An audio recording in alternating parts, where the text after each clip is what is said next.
Hi friends, ఈరోజు వీడియోలో మన Hollywood movie the invisible story అయితే తెలుసుకుందాం. సో వీడియోని ఎవరైతే కొత్త వారు చూస్తున్నారో ముఖ్యంగా మూవీ అప్డేట్స్ అండ్ స్టోరీ కోసం మన ఛానల్ తప్పకుండా సబ్స్క్రైబ్ చేసుకోండి. ఇక కథ విషయానికి వెళ్ళిపోతే, high school senior Nick Powell తన గ్రాడ్యుయేషన్ దాటివేసి తన నియంత్రణ తల్లి డయాన్ ప్లాన్ చేసినప్పటికీ ఒక రైటింగ్ ప్రోగ్రామ్ కోసం లండన్కి వెళ్ళాలని అయితే ప్లాన్ చేశాడు. అతని తల్లి అతని విజయం సాధించాలని ఒత్తిడి చేస్తుంది, మానసికంగా దూరంగా ఉంటుంది. నిక్ యొక్క బెస్ట్ ఫ్రెండ్ పిట్ అగైన్ తను ఒక తెలివిగల టీనేజ్ అయిన అన్నీ న్యూటన్ చేత అతను వేధింపులకైతే గురవుతున్నాడని అతనితో అయితే చెప్పాడు. నిక్ అలాంటి ఒక సందర్భంలో అడుగు పెట్టడానికి ప్రయత్నిస్తాడు, అది భౌతిక ఘర్షణగా మారడానికి మాత్రమే. అన్నీ యొక్క సన్నిహిత స్నేహితులు హింసాత్మక దొంగలు అండ్ ఆమె ప్రియుడు మార్కస్ ఇలాంటి ఉల్లంఘనలకైతే పేరోల్పై అయితే ఉన్నాడు. ఇక నిక్ పీట్కి లండన్కి వెళ్ళాలని తన ప్రణాళికల గురించి అయితే చెప్తాడు. ఇక వారు అక్కడితోనే గుడ్ బై కూడా చెప్పేస్తారు. మార్కస్ కారును దొంగలిస్తున్న వీధికి ఎదురుగా ఉన్న నగల దుకాణాన్ని దోచుకోవాలని అయితే అన్నీ నిర్ణయించుకుంది. సో ఇక మార్కస్ ఆమెను మందలించడానికి తన కోసం ఆభరణాలు తీసుకోవడానికి అయితే ప్రయత్నిస్తాడు, కానీ అన్ని వాటిని ఉంచుతుంది. ఇక ఆమెను ఆపడానికి అతను నెట్ వేస్తుంది. అన్ని నియంత్రణలు లేవని నమ్మి మార్కస్ పోలీసులకి అయితే సలహా ఇచ్చాడు. అన్నీ అరెస్ట్ అయ్యాడు.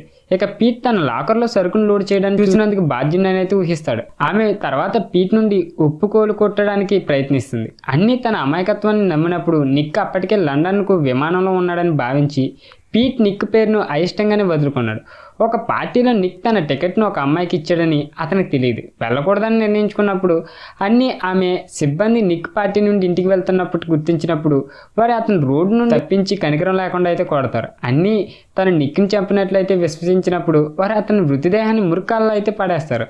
మరుసటి రోజు ఉదయం నిక్ తనని ఎవరు చూడలేరని లేదా వినలేదని తెలుసుకోవడానికి పాఠశాలకు అయితే వెళ్తాడు. అతని తల్లి తప్పిపోయిన వ్యక్తి యొక్క నివేదికను నమోదు చేసిందని కనుగొనడానికి ఇంటికి తిరిగి వచ్చాడు. ఇక అతని అదృశ్యంపై పోలీసులు దర్యాప్తు చేస్తున్నారు. కొంతకాలం తర్వాత నిక్ అతను ఇంకా బతికి ఉన్నాడని కానీ అపస్మారక స్థితిలో ఉన్నాడని అయితే తెలుసుకుంటాడు. నిక్ తనకు శరీరం వెలుపల అనుభవం ఉందని తెలుసుకున్నప్పుడు అతను తన ప్రాణాలను కాపాడుకోవడానికి అన్ని పిట్లను సంప్రదించాడు. ఇక కరప్టెడ్ పోలీస్ డిటెక్టివ్ లారెన్స్ మొత్తం నిజాన్ని కలపడానికి దగ్గరగా ఉన్నట్లయితే కనిపిస్తాడు. అన్నీ కనుగొన్న తర్వాత అతను మార్కస్ పై దోపిడీలు హత్యలు పిన్ చేయగలడని సూచించాడు. ఇక మార్కస్ పేరోల్లో ఉన్నందున డిటెక్టివ్ లారెన్స్ తో అతనితో హత్యలతో సంబంధం కలిగి ఉండటం కూడా అతన్ని తిరిగి జైలుకి పంపొచ్చు అని అయితే చెప్తాడు. ఇక మార్కస్ జోక్యం చేసుకోవాలని నిర్ణయించుకున్నాడు. సో పిట్ని కిడ్నాప్ అయితే చేస్తాడు. అతను నిక్ శరీరానికి తీసుకెళ్ళమని అయితే బలవంతం చేస్తాడు.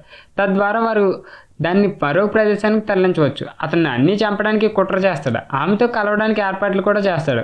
పోలీసుల నిఘాలో ఉన్న పిట్ని కూడా సమయ స్థలానికి పిలుస్తుంది. కలత చెంది పిట్ సూసైడ్ నోట్ రాసి నిక్ ఓవర్ డోసులు మాత్రలు వేసుకుని ఆత్మహత్య చేసుకుంటాడు. అలా చేయొద్దని వేడుకుంటాడు. సో పిట్ పూర్తిగా చనిపోయే ముందు అతని శరీరాన్ని విడిచిపెట్టడానికి ముందు వారు ఒకరినొకరు చూడగలిగేలా నిక్ అతన్ని ఎదుర్కొంటాడు. ఇక పోలీసులు లోపలికి రావడంతో పిట్ తీవ్ర క్షమాపణలు చెప్పడానికి అయితే ప్రయత్నిస్తాడు. ఇక మార్కస్ పోలీసుల నుండి అన్ని పారిపోతుండగా నిక్ ఆమెపై అరుస్తాడు. ఆమెని అతను మొదటిసారి అయితే వింటుంది. ఇద్దరికీ సంభాషణ జరిగినప్పటికీ ఆమె తలలో అతని స్వరం కొంత వినిపిస్తుంది. అతని ఉనికిని అయితే గ్రహించగలదు. అన్ని తన మనస్సాక్షిపై తన చర్యలుగా భావించి అతను ఎవరో అర్థం చేసుకోవడానికి నిక్ గదిని సందర్శించడానికి ఆగింది. ఇద్దరు ఒకేలా ఉన్నారని వేర్వేరు పరిస్థితుల్లో బట్టి ఇద్దరు సన్నిహితంగా ఉండవచ్చని అయితే గ్రహించారు. డయాన్ అన్నీని అతని గదిలో పట్టుకున్నాడు. ఇక ఆమె పారిపోతుంది. ఆమె నిక్ మృతదేహాన్ని కనుగొనడానికి అడవులకైతే తిరిగి వస్తుంది. అది తరలించబడిందని చూడడానికి మాత్రమే. ఆమె శరీరం యొక్క స్థానాన్ని తెలుసుకోవడానికి పిట్ అండ్ మార్కస్లు అయితే ఎదుర్కొంటుంది. మార్కస్ ఆమెకు చెప్పింది, కానీ ఆమె వెళ్ళిపోతుండగా కడుపులో కాల్ చేస్తాడు. సో ఆమె ప్రతిదీ మార్కస్ కాల్ చేస్తుంది. నిక్ ఎక్కడ కనుగొనాలో చెప్పడానికి పోలీసులకు కాల్ చేస్తుంది. నిక్ మృతదేహం ఆనకట్టులో కనుగొనబడుద్ది. ఇక రక్షించబడుద్ది కూడా. ఆసుపత్రిలో అతను సందర్శించిన తర్వాత నిక్ తిరిగి మేల్కొనే సమయానికి అన్ని తన గాయాల నుండి అయితే చనిపోతాయి.